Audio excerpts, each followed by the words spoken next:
Immanuel Kant fue un filósofo prusiano de la Ilustración y mayor representante de este movimiento en Alemania. Publicó en 1781 su gran obra, Crítica de la razón pura, en la cual pretende dar respuesta a la condición de la metafísica, sobre si es posible considerarla una ciencia. La primera parte de su obra aborda la función de la sensibilidad y el entendimiento como facultades fundamentales de la mente. A esto se refiere como doctrina trascendental de los elementos, pero primero veremos un recuento de la obra de Kant como crítico y precursor del idealismo alemán. Al considerar que la metafísica durante su tiempo no tenía garantías para los conocimientos que elaboraba, Kant logró crear un equilibrio entre el racionalismo y el empirismo, mostrando para los racionalistas que sus pretensiones de conocimiento son imposibles, y para los empiristas que la explicación de su modelo psicologista es falsa, esto por medio de un profundo análisis sobre el conocimiento racional puro, el mismo que permitiría a la metafísica ser asumida como un discurso válido. En este punto es la epistemología la que surge desde la perspectiva de Kant como parte del intento de ver validez en la existencia de Dios, el alma y la libertad desde la metafísica.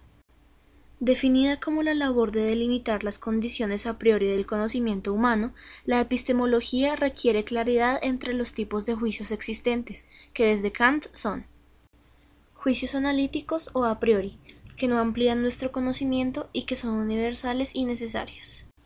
Juicios sintéticos o a posteriori, que basados en la experiencia sí amplían nuestro conocimiento pero carecen de completa garantía. Juicios sintéticos a priori, independientes de experiencia y que brindan nueva información. Hacen parte de una nueva explicación para el conocimiento matemático y físico al contar con la prioridad no lógica y con una condición de síntesis no empírica. Desde estos juicios, Kant propone un giro copernicano. Supone que los objetos se rigen por condiciones que el sujeto les impone, y no que el conocimiento se rige por los objetos. Ahora veremos la solución de Kant al problema de la metafísica, según la doctrina trascendental de los elementos, primera parte de su crítica de la razón pura, con el planteamiento de la estética y la lógica trascendental. Estética trascendental es la ciencia de todos los principios de la sensibilidad a priori, mediante la cual se separa todo lo que dirige a la intuición empírica de todo lo que dirige a la intuición pura, y se delimitan dos formas de intuición pura como principios del conocimiento a priori, el espacio y el tiempo. El espacio no es un concepto empírico, es en cambio una necesaria representación a priori en la que se basa toda intuición externa. No es un concepto universal de relaciones entre cosas en general, sino una intuición pura, es decir, no tiene nada perteneciente a la sensación. Es esencialmente uno y se representa como una magnitud dada infinita, abarca todas las cosas que se pueden manifestar exteriormente, pero no todas las cosas en sí mismas. Kant le da una exposición trascendental desde la geometría, argumentando que para conocer el espacio se necesita una intuición de la representación de éste, que debe ser a priori y por ende pura. Así es que las proposiciones de la geometría, como las tres dimensiones propias del espacio, no son empíricas. Finalmente, la sensibilidad es una condición necesaria al intuir objetos exteriores a nosotros, que al abstraerse de tales objetos nos queda una intuición pura denominada espacio.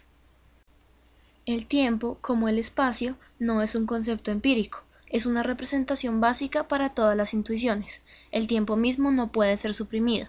No posee más de una dimensión. Tiempos diferentes no son simultáneos sino sucesivos. No es un concepto universal, de forma que tiempos diferentes son solo partes de un mismo tiempo. Su naturaleza infinita significa que toda cantidad determinada de tiempo es solamente posible por las limitaciones de un único tiempo, que le sirve de fundamento. El tiempo es la forma del sentido interno, de intuirnos a nosotros mismos, no es una determinación de fenómenos externos. Tiempo y espacio son, finalmente, dos fuentes de conocimiento de las que pueden surgir diferentes conocimientos a priori. No son datos empíricos o impresiones sensibles particulares, sino los modos como percibimos todas las impresiones, tanto internas como externas.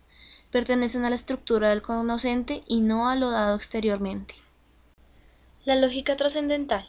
Al haber intuiciones puras como empíricas, como demuestra la estética trascendental, es posible encontrar la diferencia entre el pensamiento puro y empírico de los objetos, de manera que existiría una lógica que se ocuparía del origen, la amplitud y la validez objetiva de nuestro conocimiento de los objetos, ya que dicho origen no se puede atribuir a los mismos objetos. solo se ocupa de las leyes del entendimiento y de la razón, en la medida en que tales leyes se refieren a los objetos a priori.